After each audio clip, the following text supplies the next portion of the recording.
Why are some people born healthy, living long lives without illness, while others eat moderately, exercise regularly, yet still suffer from endless sickness?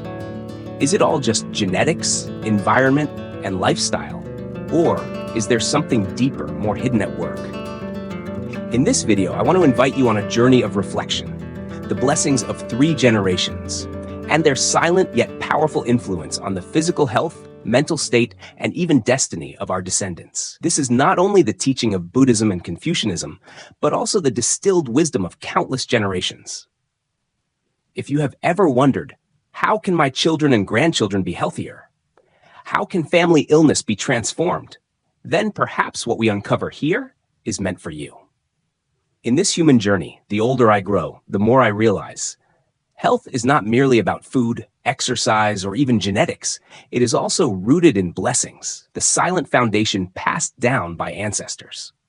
It may sound mysterious, yet if we pause and observe carefully, examining families and bloodlines, the connection becomes as clear as sunlight filtering through the leaves. I remember in my childhood, there was an old man in the village named Tang, who lived more than 90 years in robust health. He never took modern medicine, never suffered serious illness. Every morning he strolled leisurely around the village temple, his voice clear and strong, his skin radiant. When asked about his secret of longevity, he simply smiled. "There is nothing special. I just live kindly, do good deeds, as did my parents, as did my grandfather. My life has always been about loving and helping others." Then he looked to the sky and said, "Heaven has eyes. Ancestors accumulate virtue, descendants receive blessings." At that time, I didn't fully understand. But now, in middle age, after witnessing so many who live in abundance yet are trapped by illness, while others live humbly but remain healthy and strong, I finally grasp his wisdom. Health, and more broadly, destiny, is not determined solely by our current lifestyle. It is the fruit of countless seeds of good or evil sown long before, not only by ourselves, but by our parents and ancestors. Buddhism teaches, if you wish to know the causes of past lives, look at what you endure in this life. If you wish to know the fruit of future lives, look at what you do in this life. The fruit is not only wealth or poverty, it is also health, the most precious treasure of human life. I once had a close friend named Van, a modern woman in every sense. Vegetarian, practicing yoga, disciplined lifestyle, no alcohol, no tobacco.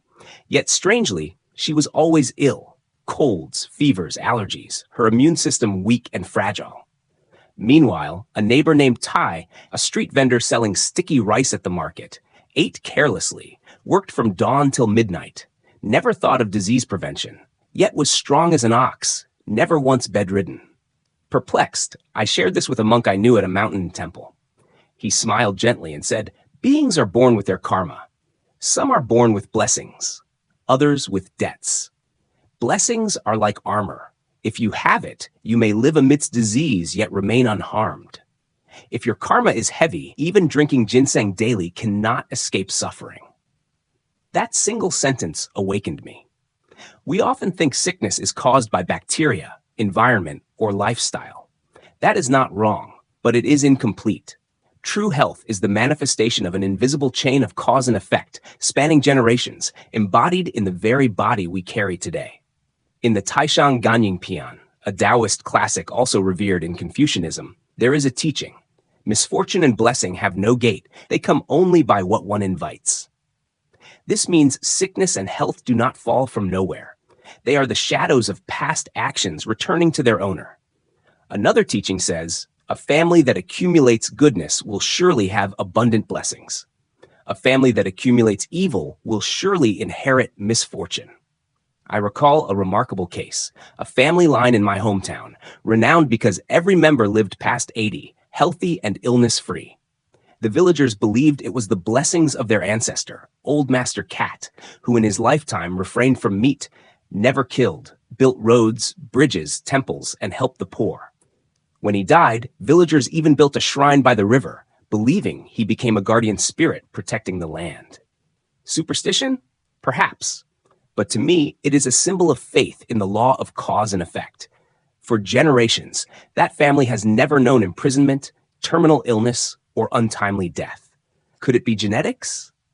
Perhaps. But genetics cannot transmit compassion.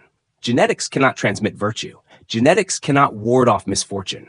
Only accumulated blessings born of ancestral kindness can create such a miracle. Buddha taught that those who commit evil, killing, stealing, adultery, false speech, not only bear consequences themselves, but also pass the karmic burden to their descendants. Many children born with deformities, congenital illness, or fragile bodies are not victims of an unjust heaven, but bearers of inherited karmic debts.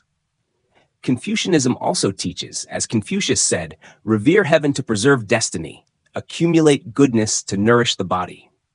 I once read an old record about a man named Zheng Guang during the Ming Dynasty. In youth, he was greedy, shortchanged customers, cheated taxes, bringing suffering to many. He had 2 sons, one blind, one paralyzed. Later, Zheng awakened, repented, sold his house to do charity, built altars of confession, sought forgiveness from all he had harmed. Astonishingly, within 3 years, his blind son slowly regained vision, and his paralyzed son began to walk again. That story shook me deeply. Not medicine, not doctors, but the power of repentance and virtue transformed karma into healing energy. Everything began when he turned back, accumulated virtue, and atoned. The ancients said, repentance is like spring grass, flourishing in a single day. Evil is like late summer grass, withered in a single day. Indeed, illness and health are not merely matters of diet or exercise, but the living currents of karma and blessings, flowing silently from one generation to the next, shaping the fate of families and the destiny of lives. Speaking of this, I am reminded of the story of a frail child born into the family of Mr. Li Thiet-Nhun. The boy was paralyzed from birth. Yet when his father, a man who had spent his life doing good, helping the poor, once met a beggar, he still gave all he could to help. Then heaven sent an immortal who bestowed upon the child a precious medicine that restored his legs. The immortal said, "The illness was caused by the sins of your past, when you used false weights to cheat others, and your son bore that karma. But in recent years, you have repented, cultivated virtue, and accumulated merit. Thus, your son is forgiven." That is the law of karma. Never swerving, never erring. What is sown will be reaped. Repentance leads to transformation. Accumulated virtue leads to blessings. And health is among the clearest forms of karmic fruit that humans can perceive. Continuing from what I have shared, I wish to invite you to look deeper into a great question. How does virtue specifically affect health? And how can we feel this invisible shield in our daily lives? I once carried within me a story that troubled my heart for a long time. There was a student named Tuan, bright and kind, who never harmed anyone. Yet in 10th grade, he was diagnosed with late-stage leukemia. His family was poor. His parents were humble farmers, never having done wrong. When the hospital gave up hope, I visited him, looking at the pale boy, who still tried to smile at me and said, "I'm not angry. I believe everything has its reason." I was silent, unable to speak. Afterward, I confided in the abbot of a nearby temple. The monk listened, closed his eyes for a long while, then said, "We often only see the present, forgetting that this life has gone through countless past lives. Perhaps this boy is repaying a grave karma. Or perhaps he has chosen to bear a heavy karmic debt on behalf of his family, to bring peace to many others." Those words brought me to tears. For in Buddhism, there is the concept of transferring merit, of transforming karma, of bearing collective karma. Sometimes those with pure hearts and deep vows become the ones who carry the burden of disaster for their clan, exchanging their suffering for the peace of many. And after, they are recorded by heaven, given a brighter life in the next existence. Is this not the profound form of blessings across 3 lifetimes?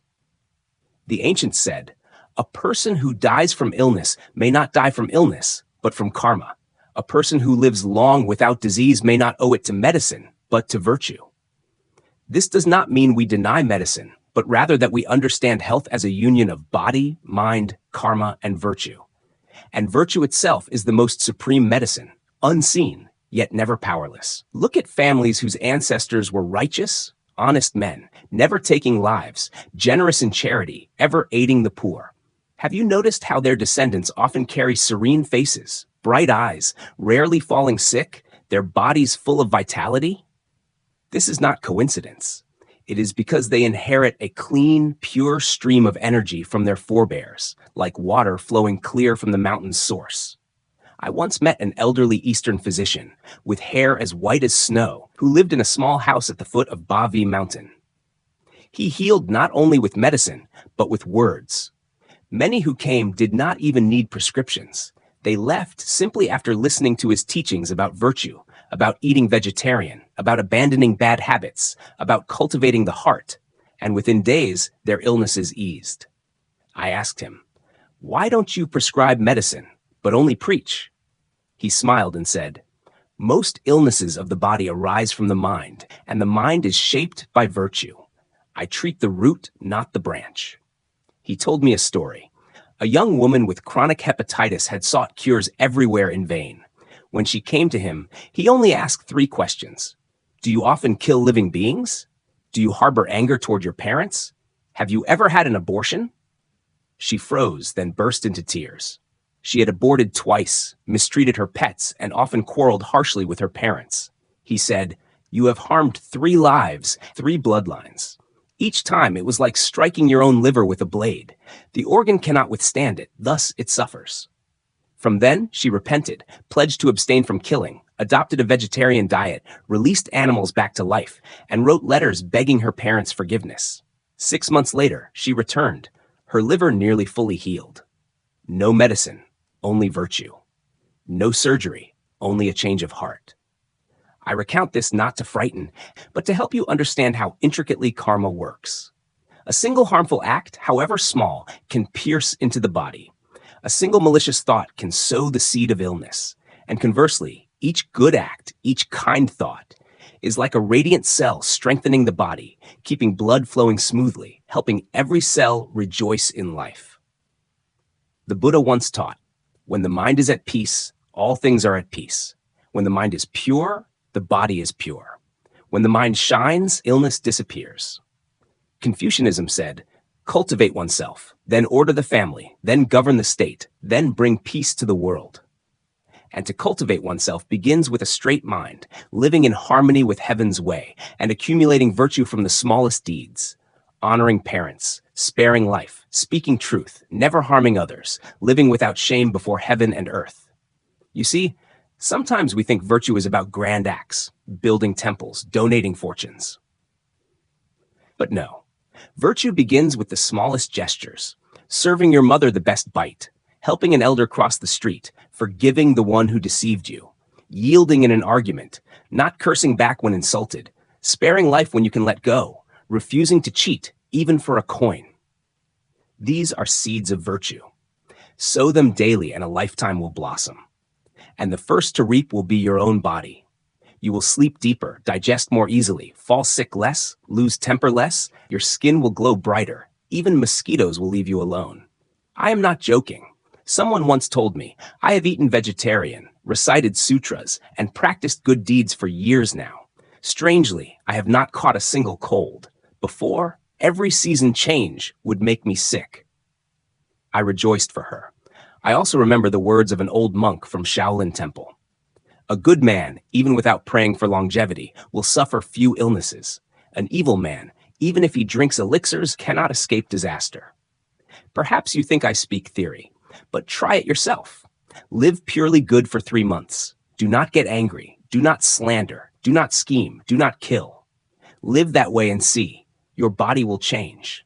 No one heals you. Your body heals itself, because your mind has become clear as a mirror, with nothing left to poison your blood and breath. Finally, I must emphasize this. Health is the resonance of 3 generations.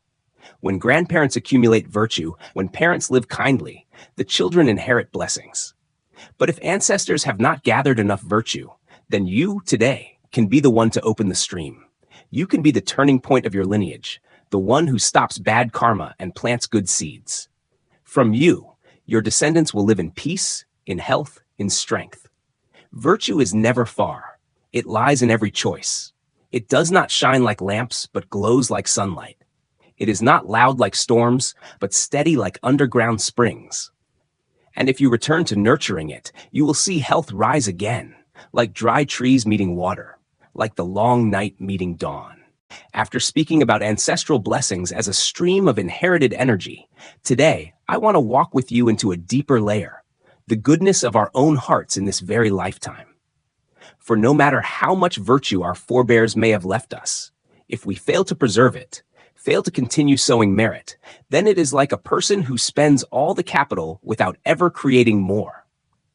More importantly, the compassion of our heart today not only shapes future destiny, but it also directly impacts our physical health and mental well-being in the present moment. Have you ever heard the saying, "From the heart comes the face, from the face the destiny changes"? A kind heart softens the features. The kinder a person is, the fewer illnesses they endure. This is no empty talk. It is a truth I have witnessed in many lives. Once, I met an elderly woman over 80 in a northern village. She lived alone, growing vegetables, raising chickens, reciting the Buddha's name morning and evening. Her frame was slender, yet her eyes shone with the clarity of a child. She walked briskly without a cane, free of chronic disease. I asked, "Grandmother, what is your secret to such health?" She smiled gently. "I know nothing, child. Just live without harming anyone. Help when you see suffering. Stay silent when you hear unpleasant things. That's all, and health follows." In that moment, I realized a compassionate heart is the finest tonic, and it costs nothing. For when the heart is kind, blood flows smoothly, organs harmonize, nerves remain steady, and the immune system grows naturally resilient. Modern science, too, has begun to confirm this truth. Those who live kindly and joyfully release endorphins, serotonin, oxytocin, the hormones that reduce pain, strengthen immunity, and ward off depression. By contrast, those who live in anger, envy, resentment produce constant cortisol and adrenaline, bringing hypertension, insomnia, heart disease, even cancer. I recall a cousin who worked in business. His days were full of struggle and pressure. He often shouted at his employees. By his early 40s, he had high blood pressure, ulcers, and arrhythmia. Later, he turned to charity, adopted a simpler life, ate vegetarian, spent time at the temple chanting sutras. Within a year, his health stabilized. He told me, "Maybe it's the diet." I smiled. "No, it's because your heart has changed." Illness is born of the mind, and from the mind it can also be cured. The Buddha taught, when the mind is unwholesome, even without deeds, misfortune follows. When the mind is wholesome, even before good is done, blessings are near. The mind is root, the body the branch. If the root is firm, the branch thrives. The mind is water, the body its reflection. Murky water distorts, clear water reflects brightly. Thus, to be healthy, one must first live kindly. Confucian teaching in the Great Learning says, "Make your intention sincere, rectify the heart, cultivate the self, order the family, govern the state, bring peace to the world." All great endeavors begin with the heart.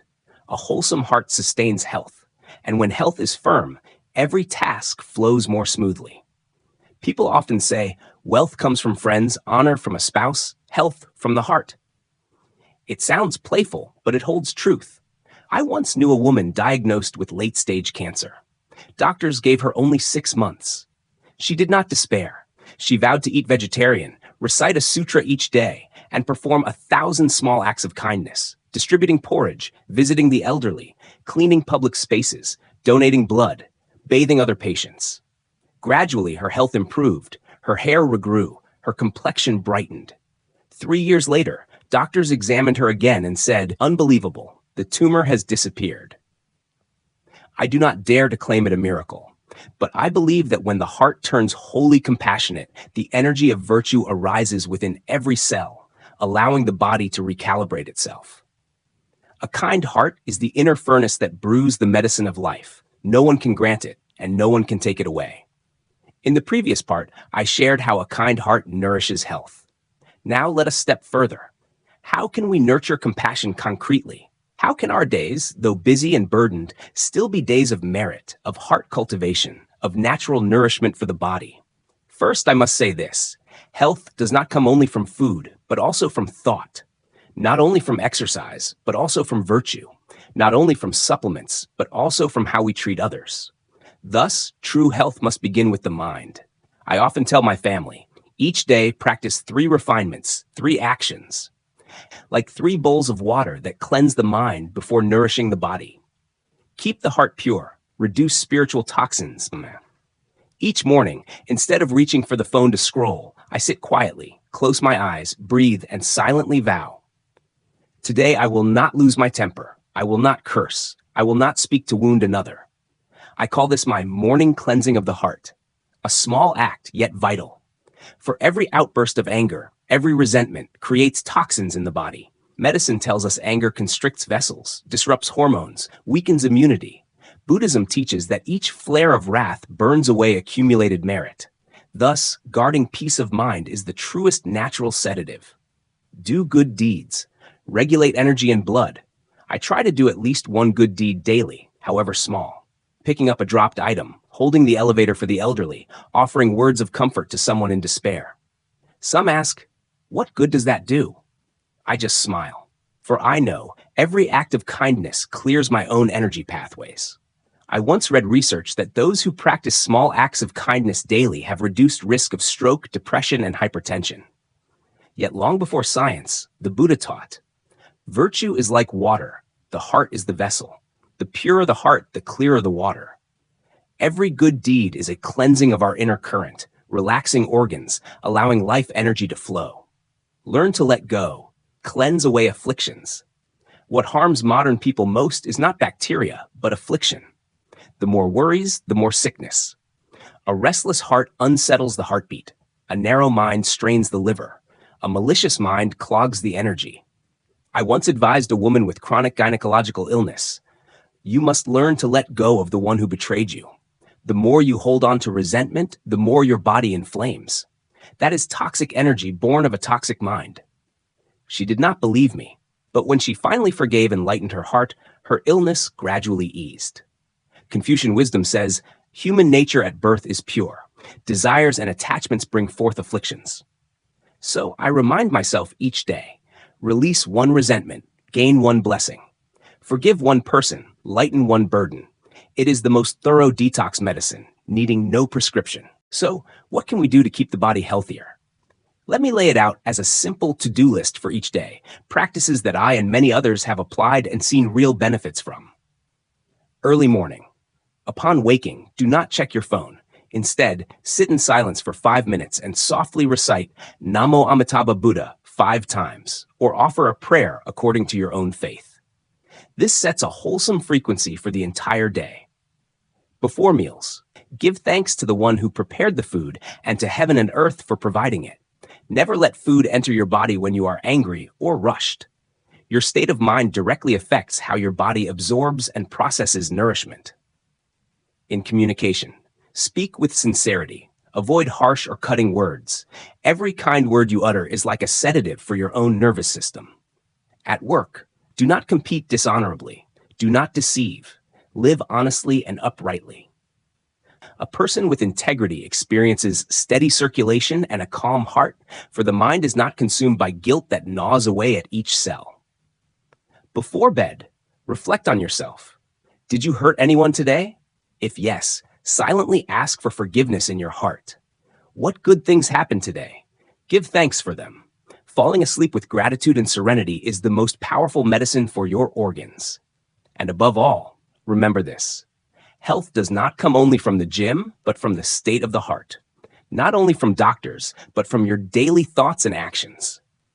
Blessings are not something distant. They are the very frequency of a person who lives kindly, who cares for others, who gives thanks to heaven and earth. When you live this way, you do not need to wait for the next life to reap blessings. In this very life, your body will grow stronger, your spirit more resilient, and each day will blossom like a flower on the path to inner peace.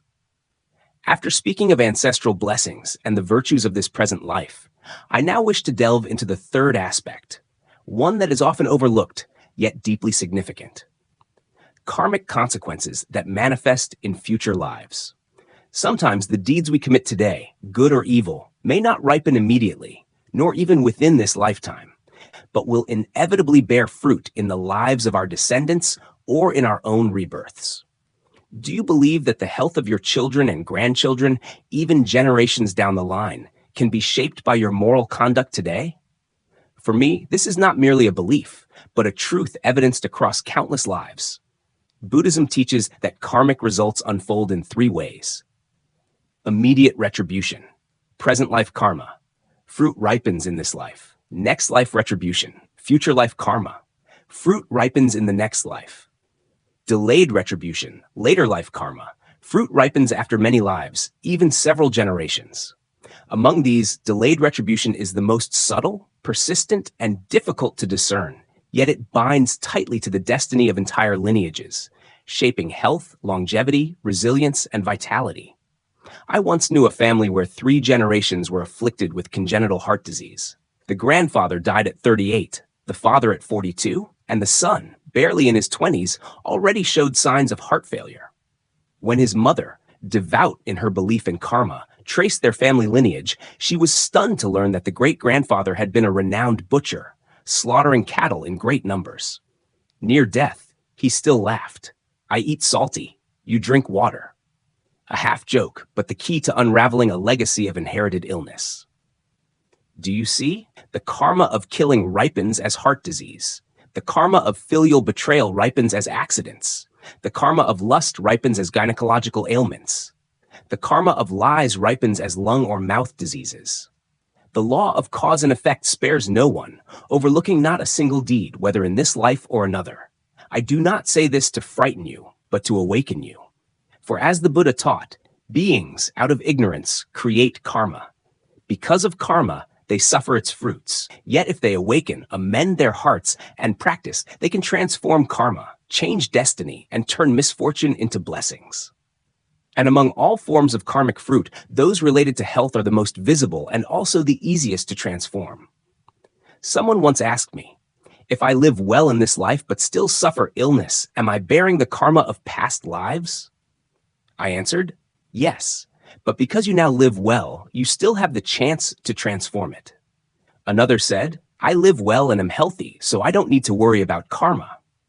I replied, can you be certain your children and grandchildren will inherit the same? I knew a wealthy family. The grandfather was kind, honest in trade, and beloved by the people. The next generation, however, grew corrupt, colluding with power, seizing what was not theirs. The grandchildren indulged in vice and fell into drugs. One day, the grandson suddenly developed schizophrenia, his health deteriorating without explanation. His mother, sitting by his bed in tears, could only lament, if only his grandfather were alive, this would not have happened. I felt a deep sorrow. For every deed we commit today silently lays bricks on the road our descendants will walk. And there is no greater blessing than robust health, a strong body, and a clear mind. There is no better inheritance than a lineage free of heavy karma, rich in virtue, and naturally healthy. If health is the fruit, then virtue, deeds, and blessings are the seeds. The real question is, what seeds are we planting today for the strength of generations to come? Allow me to share a few simple yet powerful practices, ways to nurture body and mind while creating wholesome energy to pass on to our descendants. Accumulate virtue through concrete actions. The ancients taught, good deeds need not be grand. What matters is constancy and sincerity. Every day, do one small act of kindness. Offer your seat, help someone cross the street, comfort the sorrowful, or simply share a smile. Each act is a seed. Though small, over time they accumulate into blessings, enveloping not just you but also your children and grandchildren. I once knew a man who spent his life collecting trash, yet always remained kind. If someone dropped something, he returned it. If he saw a hungry child, he shared half his bread. When he passed away, thousands came to his funeral. Strangely, his frail grandson, born premature and weak, began to recover after his death, his complexion turning rosy. Doctors could not explain it, but I understood. It was the virtue he left behind, the sweet fruit of a life of kindness. Practice life release, eat vegetarian, and avoid killing karma. Among all forms of karma that damage health, none is more severe than killing. Buddhism teaches, to take a life shortens one's lifespan, to save a life extends one's blessings. If you cannot maintain lifelong vegetarianism, begin with 1 day a week. If you cannot practice life release often, start small. Avoid stepping on ants, rescue a bird tangled in a net, or release a fish struggling for breath. Each act plants the seeds of health and longevity for yourself and for generations to come. I knew a family whose newborn child was born with a congenital heart defect. In despair, the father vowed to adopt a lifelong vegetarian diet and performed 49 acts of animal release, each time sincerely dedicating the merit to his child. 3 months later, during a checkup, the doctor said the baby's heart had returned to normal function, something extremely rare in medicine. The father did not believe he had some special healing power. He simply clasped his hands, lifted his face to the sky, and said with tears in his eyes, "Thank you, Karma, for giving me another chance to be a father." Refining speech, transforming verbal karma. Many illnesses of the throat, lungs, and nervous system stem from verbal karma. Harsh words, slander, gossip, malicious speech. I once advised a woman who had suffered from chronic throat pain for years. Stop speaking harshly. Stop criticizing others. She listened and followed. 2 months later, her throat healed completely. No medicine. The ancients taught, disaster comes from the mouth. Blessing also enters through the mouth. If you want your descendants to be born healthy and intelligent, cultivate the habit of speaking kind words, offering blessings, and giving praise where it is due. Words are energy, and energy is the root of destiny. One of the greatest virtuous acts in this age of decline is to help others understand the law of good and evil, cause and effect, so that they can correct themselves. Each time you share a teaching about karma, a story of kindness, or an inspiring reminder to live virtuously, you are not only helping others, but also spreading an invisible light that saves souls.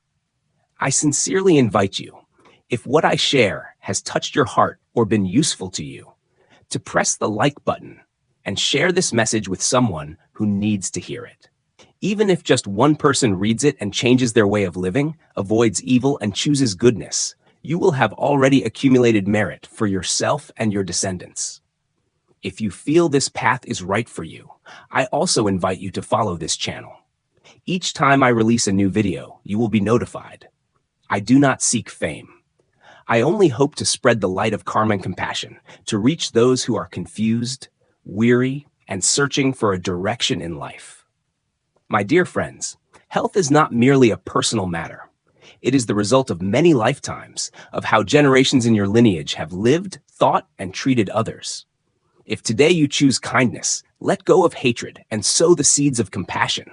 Even if you do not see the result immediately, your descendants will surely inherit a part of that merit. Karma spares no one, nor does it favor anyone. Everything you do today is being recorded, not in earthly ledgers, but in the energy of virtue, karma, intention, and action you emit each day. And I believe as long as you hold on to kindness, live with integrity, and do not fear personal loss, health, peace, longevity, and good fortune will quietly walk beside you. Not as dazzling as fireworks, but steady as an underground stream, nourishing you, your children, and your grandchildren, sustaining your entire lineage for generations to come.